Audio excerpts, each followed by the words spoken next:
Hello and welcome back to my channel, A Transformed Life with Tiffani Cappello. Today's topic is the anatomy of a low mood. So many times we find ourselves suddenly in a low mood and we think, why did I get here? How did this happen? I was fine 2 hours ago and now I feel really depressed. I know it's happened to you. It's happened to me. And I want to explain how that happens, because we often end up in these low moods and we're just flabbergasted wondering how we got into the place we're in. Now sometimes we clearly know. Someone said something rude to us at work, we had a loss in our lives, maybe your job's on the line. Of course you're going to have a low mood and you're going to struggle to get your thinking in line with an empowering state of mind. Well, in those times when you find yourself wondering, why do I feel so down? Why do I feel so depressed? Know that all of your uncomfortable emotions are there to get your attention. But what do? We think, I'm not feeling so good. I'm going to binge watch Netflix. I'm going to have 3 glasses of wine and then I'll feel better. I'm going to distract myself with another sort of addiction. I'm going to scroll mindlessly on social media. We do that instead of facing those uncomfortable emotions. But if you want to overcome anxiety and find that true peace of mind, you really do need to pay attention to your uncomfortable emotions. Now, that doesn't mean that you need to dive in and wallow in and explore uncomfortable emotions and feel sorry for yourself and feel them to the point of deepening your distress. What you're looking for is insight. Now, I thought I'd give you an example from something that happened to me the other day. Because despite the fact that I do this for a living, I'm not perfect. You can never get to the point where you are maintaining a state of peace of mind 24/7. You're never going to get to the point where you never have any fear or you never have a negative thought. If you're looking to achieve that, I got bad news for you. You're probably not going to get there. If you ever meet anyone that's managed to do that, please send them my way because I'd like to meet that person, but I feel pretty confident people like that just don't exist out there. We are all imperfect, but we are perfectly imperfect. It's okay to be in a low mood sometimes. It's okay to be fearful. It's okay to have something you're working through. It doesn't make you broken or defective. So to illustrate this, I'm going to tell you what happened to me the other day. So I was listening to a great audiobook about a couple that decided they wanted to purchase a homestead, and they scrimped and they saved and they managed to save so much money by living so frugally that they were able to purchase a homestead all cash. Not only did they buy this homestead cash, they also purchased a couple new vehicles, trucks, to get onto their very long driveway, and they did that all cash. Okay, it was an amazing story, and they told you exactly how they did it, and it was so inspiring until it wasn't, because my mind got a hold of that and then said to me, this negativity that comes up for all of us, well, if you had been more responsible, think of all the money you could have saved by now. You've wasted so much money. You could have been so much further along.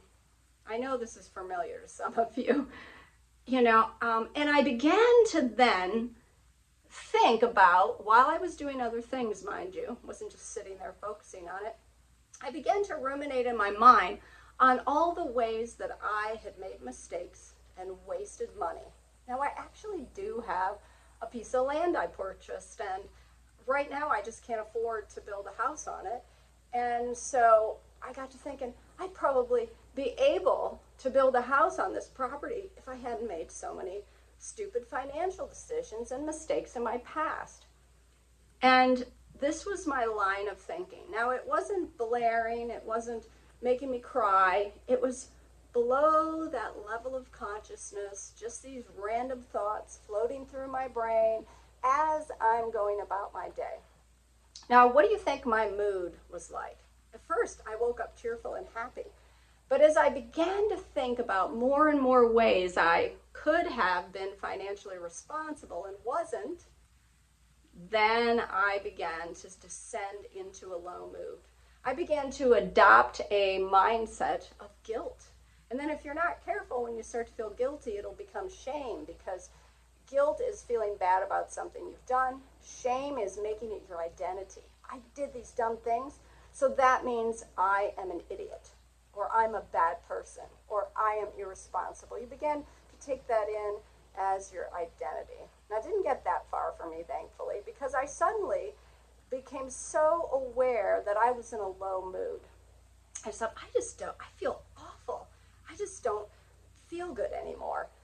And thankfully, I know enough to say, I've got to figure that out. And honestly, the odd thing was, I didn't know right away why I was feeling that way.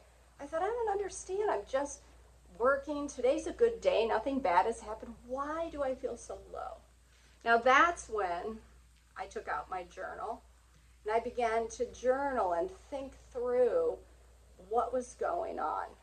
It took me a few minutes, but I began to just sort of look at the history of what led up to this moment. And I suggest if you find yourself in a low mood that you do that. What were the events that occurred?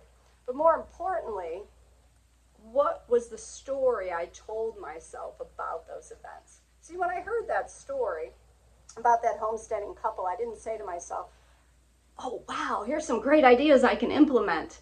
No, what I did was began to think, here's how I didn't measure up. Here's how much time and money I've wasted. Okay, so I told myself a story about the story I was listening to. And it's the story that we tell ourselves that really determines how we react to those events, circumstances, and the things that influence us. So because I told myself that story, I began to think those thoughts. Because I paid attention to, and not a lot of attention, because mind you, I was busy with my day, but it was enough attention to those thoughts that I began to feel that sense of guilt that could have led to shame. So I journaled all of that out on paper. Now that brought me to a state of self-awareness. And self-awareness really does set you free. Okay? Once you bring what was unconsciously going on in your mind to a level of consciousness where you're not afraid to look at it, you're not afraid to feel it and explore it, it can dissipate. Once I realized what I was doing, I thought, wow, this is really unfair. I've made a lot of good decisions. I've done a lot of good things. I've learned so much. I wouldn't repeat those mistakes if I had things to do over again. Did you ever notice that you always look back on the past from a standpoint of greater wisdom? Of course you would have done things better, but back then you didn't know. And back then I didn't know how to make wiser financial decisions. I hadn't read that book. So how would I have known to do some of those clever things they suggested? So that's just a perfect example of how when this was brought into consciousness, when I wasn't afraid to experience those emotions, I was able to resolve that. But as long as I kept pushing it away, trying to deal with ways to get out of my low mood that didn't involve feeling and expressing those emotions, I stayed in that low mood, confused about why I was there. So one of the things I encourage you to do is when you're in a low mood, ask yourself why.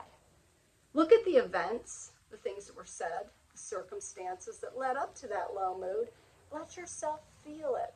Let yourself face the story you were telling yourself that led to the place that you are, and then journal that out.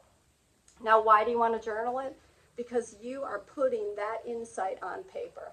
It helps you to express yourself and then to be able to see it clearly before you, and you can take a step back and gain wisdom. You can see what you're doing to yourself with the way you are thinking. And tomorrow's video is going to be all about journaling. Journaling is so important when you're moving out of anxiety and moving into a state of peace of mind. Why? Because you are bringing things out of the subconscious and into your level of consciousness by being willing to take a look at them, then you can see what your thinking patterns are that are leading to anxiety. Because anxious people think differently than non-anxious people, and you know it. You know that you think differently if you struggle with anxiety, and you long to think like an empowered, confident person. And one of the first steps is to identify where that thinking has gone wrong. And journaling is the perfect way to do that.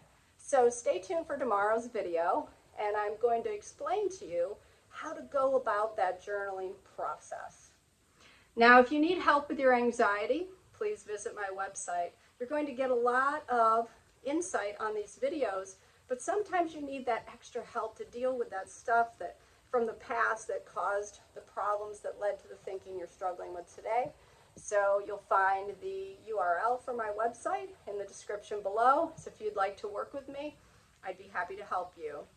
Stay tuned for tomorrow, and I'm going to help you to start that journaling process. Have a lovely day.